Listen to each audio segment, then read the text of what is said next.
¿Qué tal? Diego Arellano, estudiante de periodismo, militante popular, referente de Somos UNDAP.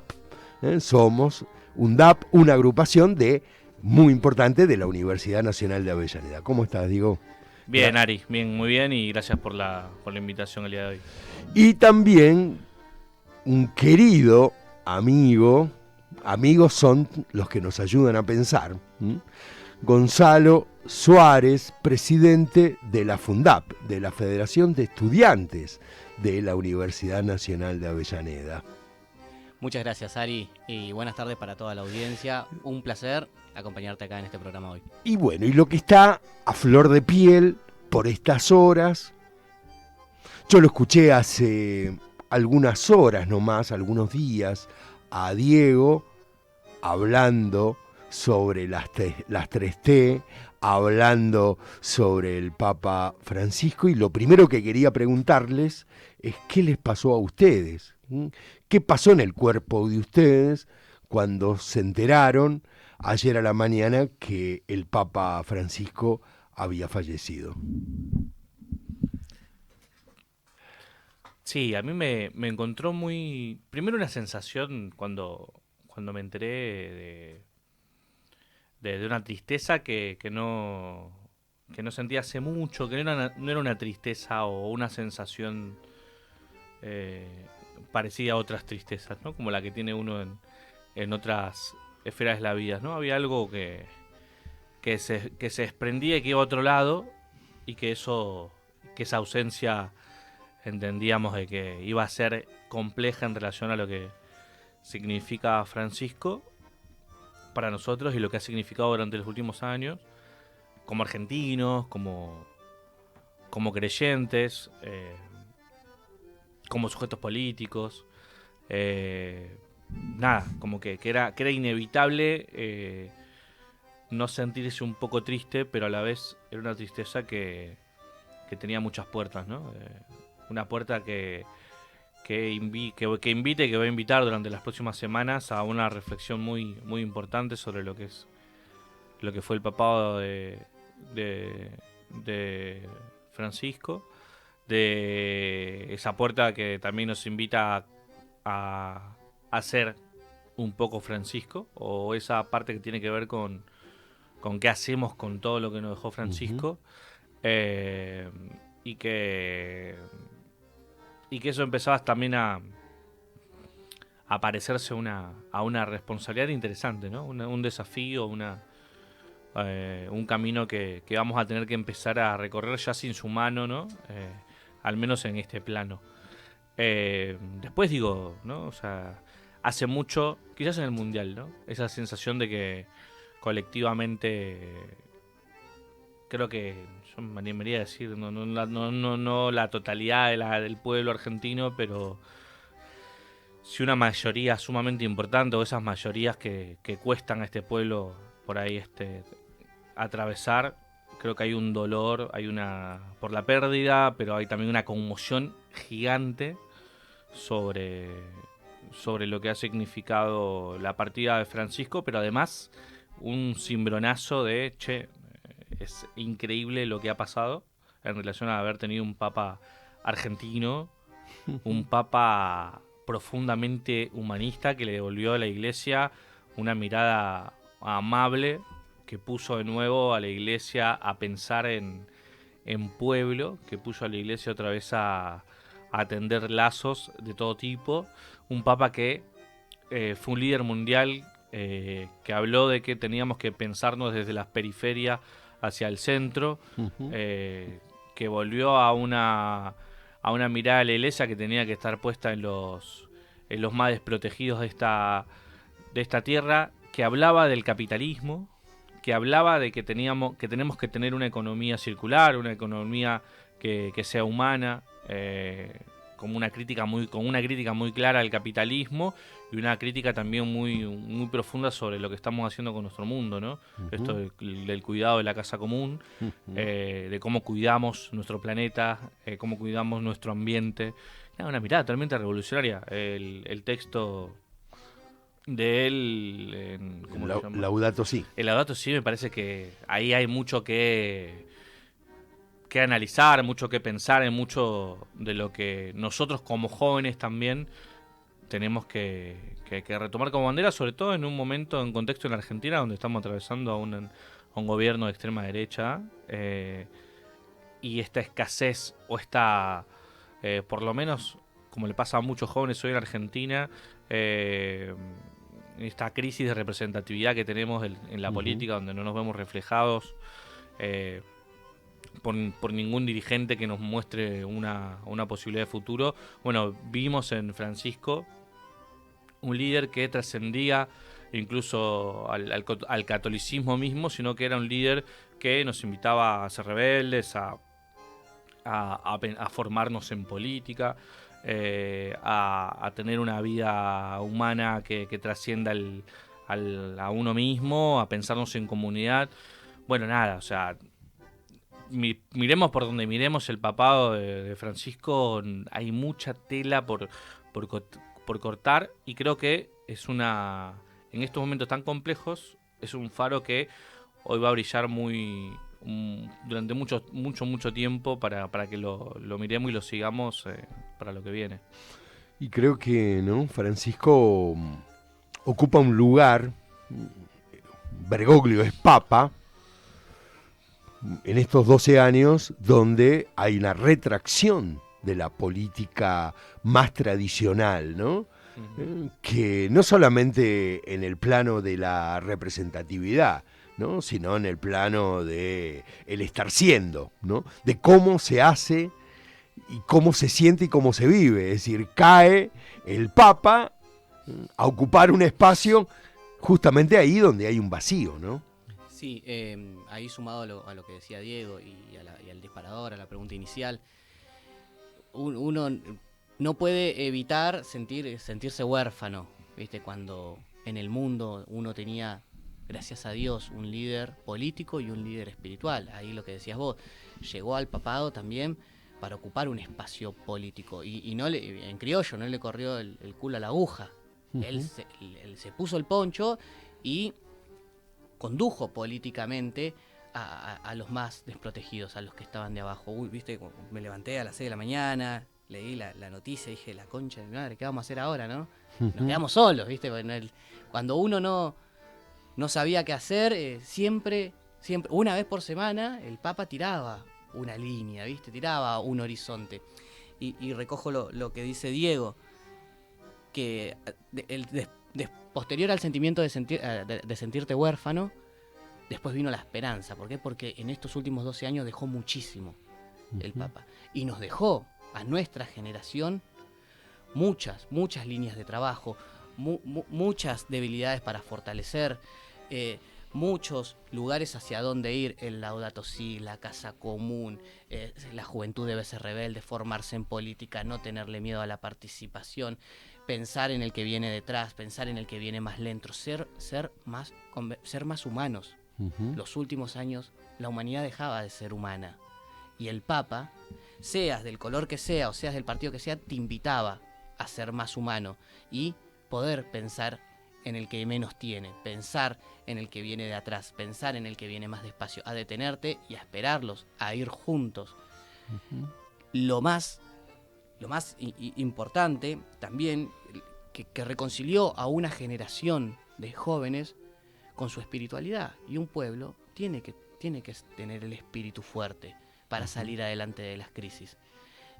Yo soy una persona, un joven que viene de familia cristiana evangélica y no del catolicismo, y aún así para mí el Papa era una figura de referencia a la cual sentarse a escuchar y a la cual mirar, y eso yo soy un ejemplo nomás de miles de jóvenes que les sucede así. Por eso también la noticia yo decía, la concha de mi madre, vamos a empezar a escuchar a aquellas personas que dicen bien muerto está, el Papa era un peronista de mierda, y gracias a Dios no la escuché. ¿Por qué? Porque había un consenso general de que nuestro Papa nos transmitía un mensaje de paz y de unión. Quizás para un sector de nuestra comunidad la conciencia de la profundidad, del alcance de una figura se revela recién cuando pasa a ser eterno, ¿no? Y no en vida, ¿no? No cuando comparte con nosotros la vida de los mortales, sino cuando no está, cuando se ve la ausencia, ¿no? Y qué crisis, ¿no?, que tiene nuestro sector, que tiene la política, y de alguna manera cuando, esto que decían ustedes, ¿no?, lo decía Gonzalo recién, cuando uno aguarda la palabra que viene del otro lado del Atlántico para poder orientarse en la vida pública, en la vida política, en la vida común, las cosas están peliagudas, ¿no? Cuando estamos dependiendo de una voz autorizada que dé una orientación. ¿Qué es lo que está pasando? ¿Cómo están viviendo ustedes este momento donde hay un gobierno liberal, neoliberal, extremadamente conservador, que ha sepultado la idea de patria grande, de nuestra América, que tiene a los humildes, a los trabajadores y trabajadoras, a los pueblos indígenas como enemigos? ¿Qué es lo que está pasando con nuestra expresión política? ¿Hacia dónde va el movimiento nacional popular? ¿Cómo están caracterizando este momento? ¿Cómo están pensándolo?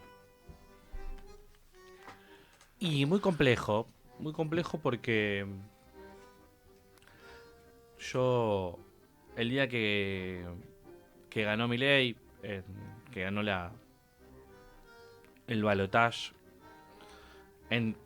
tenía una sensación obviamente muy negativa en relación a que entendíamos un poco lo que iba a pasar y que si bien además habíamos tenido una experiencia muy cercana con Macri, de una experiencia de derecha, sabíamos que Milei traía consigo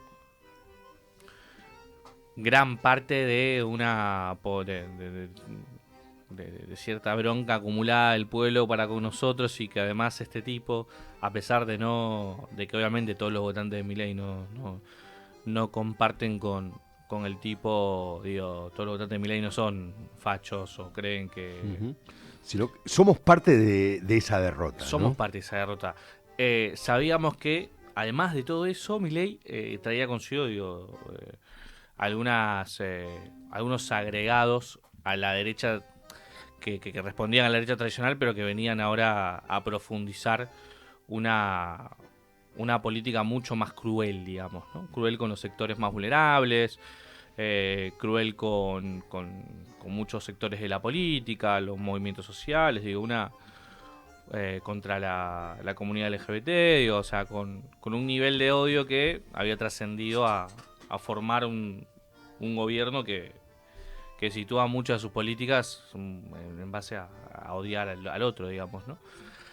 Y desde ese lugar podemos hacer análisis, ¿no?, del capitalismo, de las redes sociales, las juventudes, el desamparo muchas veces de la política sobre algunos sujetos y políticos y sociales a los cuales durante mucho tiempo no le dimos respuesta porque justamente la política no ha podido contemplar o se ha alejado muchas veces y en muchas ocasiones durante mucho tiempo de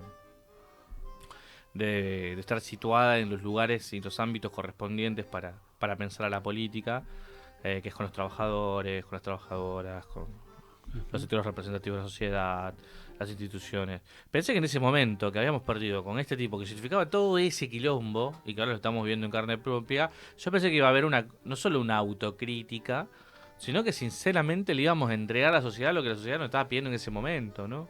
Que era un sacrificio, que la sociedad, para mí, en gran parte espera a nosotros que no seamos la misma cara de los últimos 20 años. De mínimo eso.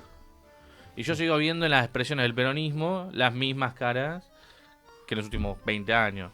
Entonces eso, para mí como militante político, me genera preocupación, pero ya no es solo una cuestión de preocuparse, sino una cuestión también, viste, en relación a ocuparse, que es planteamos a dónde vamos, que nosotros estamos ya en contra de esa dirigencia de una mesa de 4 personas que cada 2 años se divide en un tercio de las listas para poder desde ese lugar negociar derrotas y no construir un proyecto, un modelo país, un modelo político que a largo plazo y a mediano plazo construya, sí, triunfos políticos o electorales, pero que después sea capaz de construir un modelo de país que sea, que busque de nuevo llevar la bandera de la justicia social, de que nosotros sinceramente mostrémosle a la gente que nos duele que tengamos 50% de pobres y que durante mucho tiempo nosotros fuimos los responsables de estar adelante en la conducción del Estado. O sea, era lo que yo pensé que iba a pasar, digamos, ¿no? Pero bueno, evidentemente eso no pasa y siento que hoy las divisiones internas están puestas en solo, porque no está mal, digo, discutir internas y tal, o nombres o posicionamientos más en relación a, bueno, a discutir la conducción o las conducciones, eso me parece sano, pero si no está puesta o la discusión no trasciende, en donde me parecería que también deberíamos discutirla, que es, bueno, ¿qué es el peronismo de esta parte del siglo? ¿Qué peronismo queremos? ¿Qué pensamos de, bueno, no sé, ahora lo del fondo? ¿Qué discutimos de eso? ¿Qué piensa nuestro partido de esto? Si fuésemos gobierno en 2 años, ¿qué discutimos? ¿Qué pensamos de esto? ¿Qué política llevamos adelante? ¿Qué pensamos del desempleo en la Argentina, del hábitat, del hambre, de la pobreza? Pero bueno, todo eso me parece que hoy la política del peronismo y sus alianzas populares están discutiendo otra cosa y veo poco ánimo de poder empezar a discutir un trasvasamiento que no es solo una cuestión generacional, ¿no? De las juventudes, sino que tiene que ver con llenar de nuevo la política de actores que defiendan otra cosa, ¿no? El ambientalismo, a los trabajadores y las trabajadoras, a las universidades, a las mujeres, las diversidades. Bueno, porque todo eso ahí no está. hay una gran verdad, ¿no?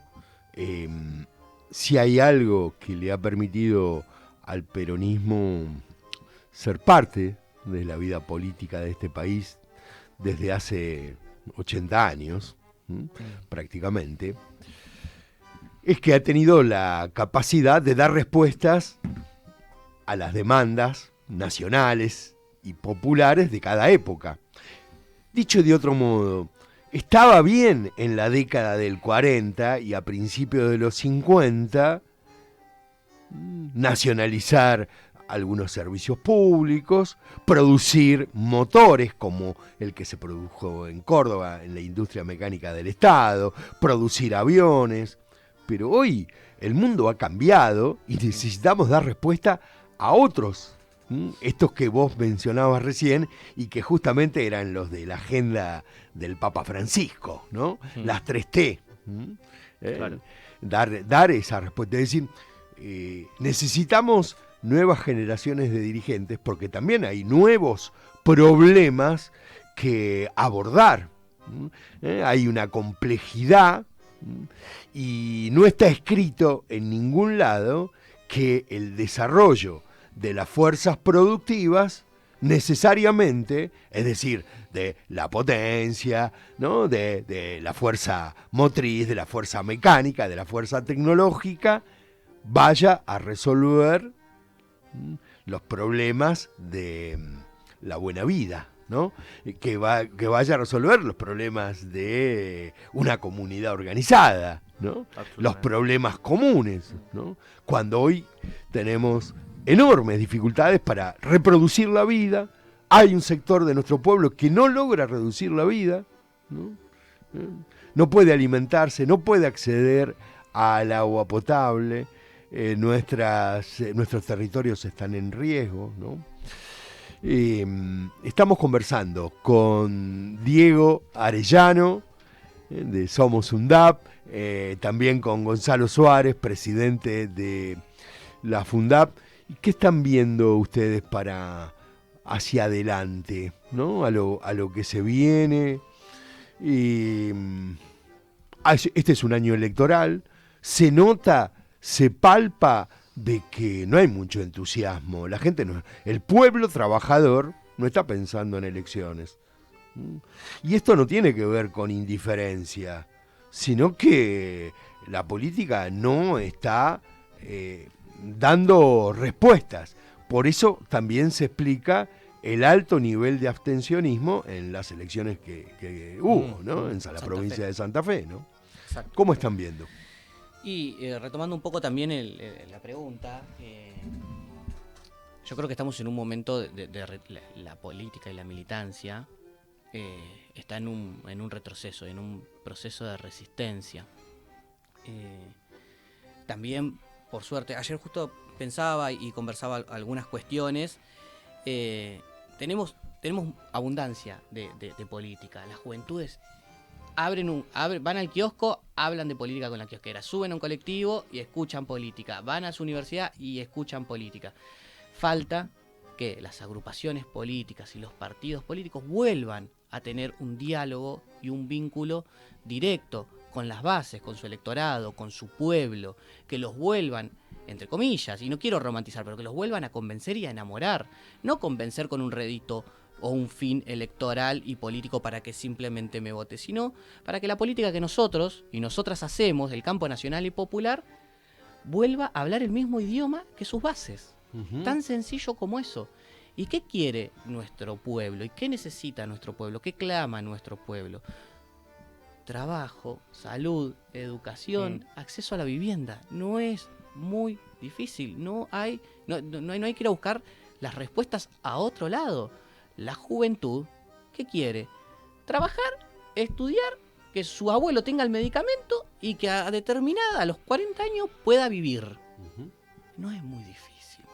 ¿Pero qué?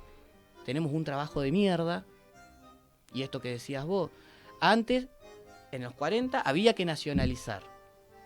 Y ahora tenemos un gran problema, la precarización del empleo. Acceden a un trabajo ultra precarizado, que ganan poco, que no está sindicalizado, que no garantiza derechos, que te rompe el cuerpo y el alma a los jóvenes. Los Rappi, los Uber, yo no estoy en contra de eso. Hoy en día son las únicas herramientas que tenemos para acceder a un trabajo, pero tenemos que laburar y tenemos que diseñar un proyecto político y de país que mejore eso, lamentablemente. Más adelante, cuando avancemos un poco, demos otro tipo de discusiones.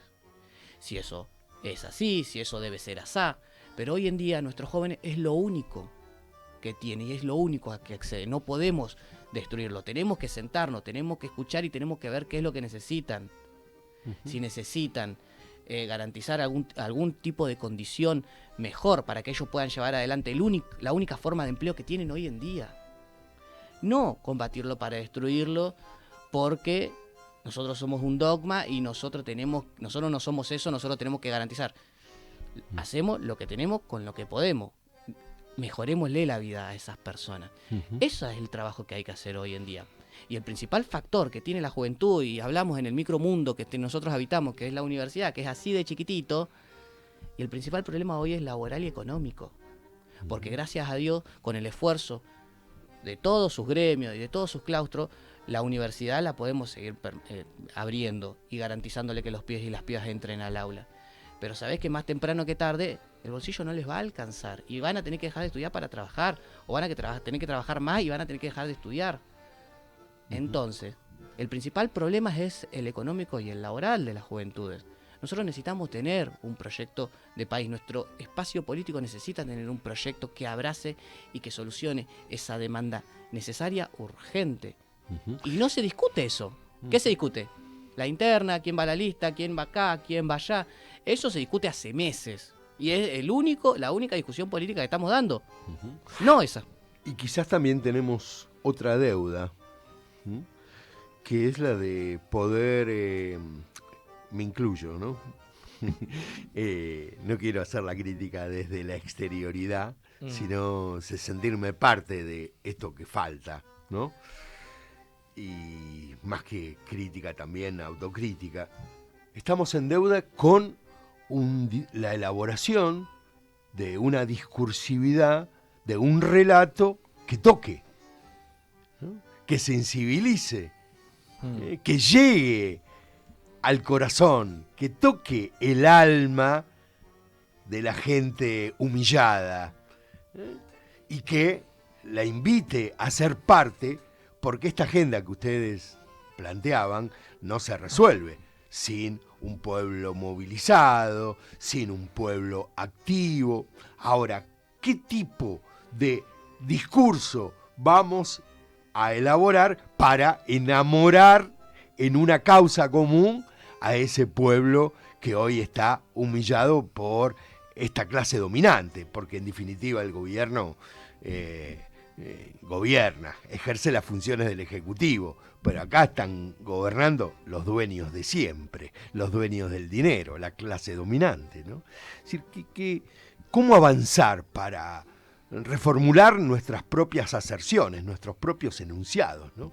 Porque hay algo que me parece que le estamos pasando muy tangencialmente al cuerpo, porque nos dimos cuenta, y la pandemia nos ha dado una lección, que pocas cosas transformadoras se pueden hacer sin el cuerpo, y me parece que nuestro discurso no está llegando al cuerpo de la gente, ¿no? No, está muy distante, está a pesar un poquito de lo que quisiéramos, muy distante aún más distante de lo que estaba cuando ganó Milei, digamos. Siento que nuestro movimiento no se ha acercado después de esa victoria de la ultraderecha, sino que ha quedado atrapada en un limbo de sus propias discusiones, de su propia incapacidad para repensarse. Es esto que decís vos, digo, de no poder reconstruir un programa, de no poder discutir una idea, de no poder... Digo, están tan enquistadas algunas estructuras dentro de nuestra propia estructura que es difícil que nosotros podamos, que el movimiento pueda ir hacia alguna dirección que tenga sentido y que pueda volverse de cara a la sociedad, o como decías vos, al menos del que nos interesa representar, que es el desprotegido, que es el que le falta la tierra, el techo y el trabajo, como una cara que demuestre confianza, digamos, ¿no? Seguimos pareciendo esa casta por la cual también fomentamos de alguna u otra manera durante los últimos 20 años parte de sus problemas. Entonces no hemos salido de ese lugar, no hemos podido escaparnos de ese lugar, digamos, ¿no? Es complejo porque yo pensé que el golpe final había sido la victoria de Milei, pero pareciera que nuestro movimiento no tiene fondo, no pareciera haber tocado ese fondo que permita ese rebote para arriba, sino que siento que seguimos hundiéndonos, digamos, ¿no? Y que las bases, que creo que hay una autocrítica así importante en las bases o en ciertos espacios más militantes y ciertas dirigencias más terrenales, no estamos pudiendo encontrar, digamos, aquello que unifique un criterio y pueda dar una disputa política, ¿no? Quizás eso también se construye con el tiempo, digamos, ¿no? Las revoluciones tampoco pidieron permiso o se formaron un día para el otro porque dos locos se juntaron. Me parece que también hay cuestión que pasan con el tiempo, ¿no? El 2001, digo, no es que fue una... ¿no? Fue ese fondo que permitió que el pueblo se rebele para poder desde ese lugar buscar, al menos empezar una búsqueda de un diferencial, digamos, ¿no? Organizar otra cosa y pensar otro activismo. Hoy siento que todavía eso está distante, pero que digo, actuamos, no solo confiamos en que el pueblo va a encontrar ese camino en algún momento, digamos, ¿no? Y que eso hay que trabajarlo, seguir poniendo el hombro. Hoy hicimos en la universidad distintas clases públicas, en toda la universidad, cientos de pibes de la calle por la defensa de la universidad. Hay particularidades que son, hoy particularmente salimos a defender a los docentes que en el último año perdieron una cantidad enorme de poder adquisitivo por decisión del gobierno de Milei. Bueno, hoy salimos en distintas clases públicas, va a haber distintas clases públicas también a la tarde, en el conurbano, en las universidades se está llevando adelante esa lucha. Bueno, eso tiene que ver con nosotros sí poner el hombro. Pero bueno, entiendo que en algún momento vamos a encontrar ese hilo más político para dar algunas transformaciones. Pero bueno, estamos ocupándonos, pero también atentos a ese sentir más histórico, ¿no? Y mañana paro docente universitario en todas las universidades públicas del país y los colegios universitarios. paro docente y bueno, hoy jornada de clases pude acompañando, ¿no? Acompañados por toda la comunidad. Y esto, ¿no? Para cerrar y agradecerles la participación de ustedes aquí en Radiográfica, de que la experiencia argentina, la experiencia de nuestros pueblos, ¿no? Es que fue con mucha lucha durante la década del 90 que pudimos alumbrar una rebelión o una insurrección popular que abrió otro periodo político. Quizás falta intensificar esto que recién mencionabas, Diego, ¿no? El tema del conflicto, el tema de poner el cuerpo en la lucha, porque esa es la condición, quizás, para que alumbre la alternativa política que deseamos, ¿no? Que la sentimos.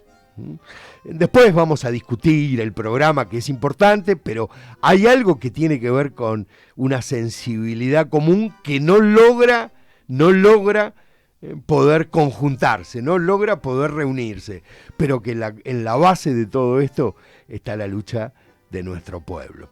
Les agradezco muchísimo a los dos que hayan estado aquí para conversar y para reflexionar juntos. Y bueno, nos vemos en cualquier momento. Muchas gracias a Ari, vos, muchas gracias. Ari. Bueno, muchas gracias, Diego Arellano, referente de Somos UNDAP, y de Gonzalo Suárez, que es el presidente de la Federación de Centros de Estudiantes de la Universidad Nacional de Avellaneda. Gracias por compartir aquí el inicio de la tarde en el Panorama Federal. La Gráfica y Voz.